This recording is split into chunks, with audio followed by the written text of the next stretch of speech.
Hi everyone, it's Darlene. Welcome back for another card video. Today's card is a little bit different. I'm using the Totally Tree set by Stampin' Up. It has lots of different stamps in the set and you can do lots of colorful things with it. And I'm also using the My Favorite Things wonky windows, which I've used before. And I'm going to start by taking a piece of Neenah cardstock, and I've cut it to 4 1/8 by 5 3/8, and I'm marking the center point of this piece. And what this is going to do is going to allow me to kind of offshoot all of my boxes from this very middle point. Now once I get my middle marked, I'm going to kind of freehand a diagonal line, and it's about 1 inch from the bottom and 1 inch from the top. I'm going to draw it with my pencil right through that center point. And then I'll take my T-square and I'm going to line the line up with the top of my T-square so that I can draw a perpendicular line to this line. So I get a perfect X, if you will, in the middle of my card.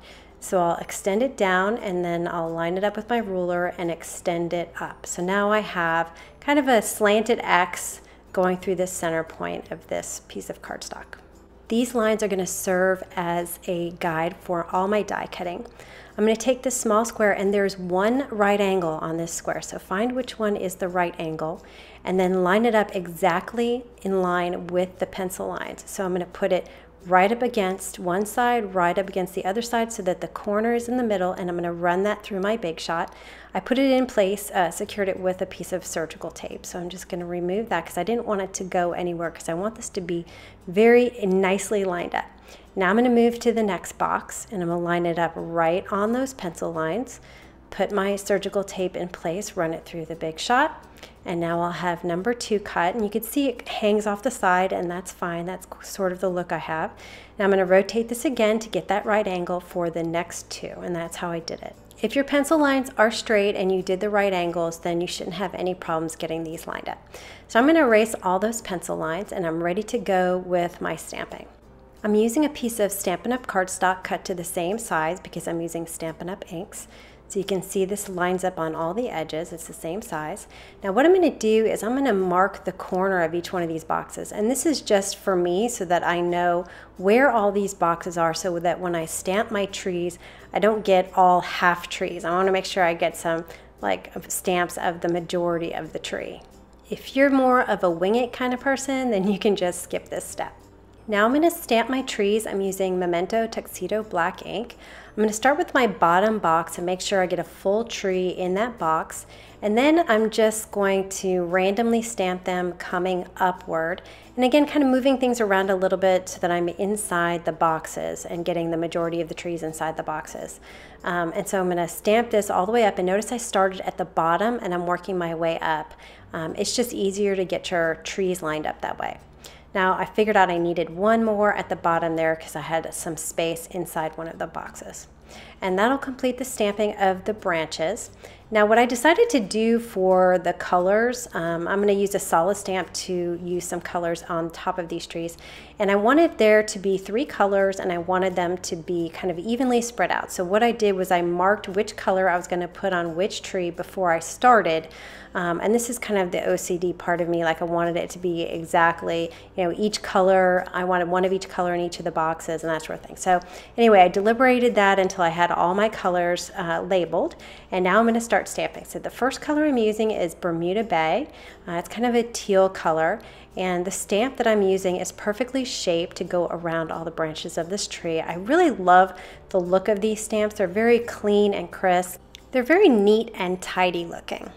So anyway, I'm done with my Bermuda Bay. I'm going to move on. This is Daffodil Delight, and I just cleaned my stamp off camera here.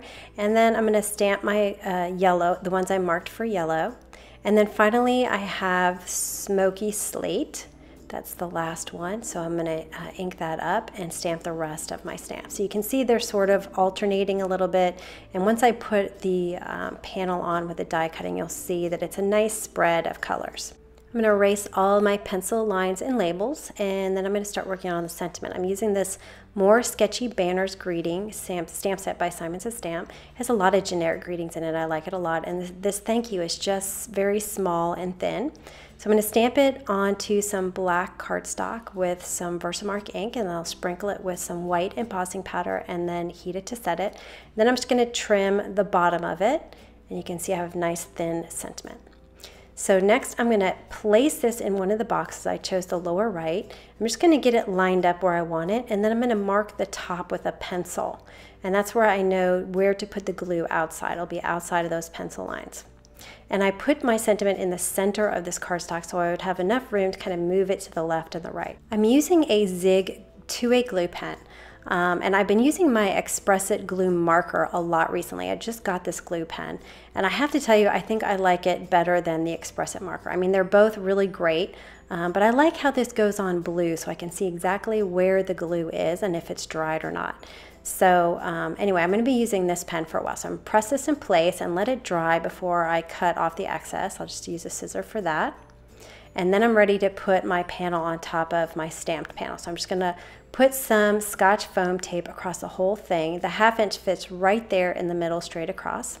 So I'll fill the whole thing up with this Scotch foam tape and take the release backing off, and then I'll line it up exactly. Now these are exactly the same size, so I have to be careful to make sure that I get them exactly on top of each other. So I'm going to press that down to put it in place, and then I'll put some ATG tape runner on the back. Remember, this is cut to 4 1/8 by 5 3/8, so I get a 1/16 of an inch border all the way around. I adhered it to a Black Hero Arts note card. So you can see I have the black of the sentiment, the black of the tree, and then the black around to sort of tie everything together. So anyway, that is the card for today. I hope you enjoyed that, and I will see you next time. Thanks for watching.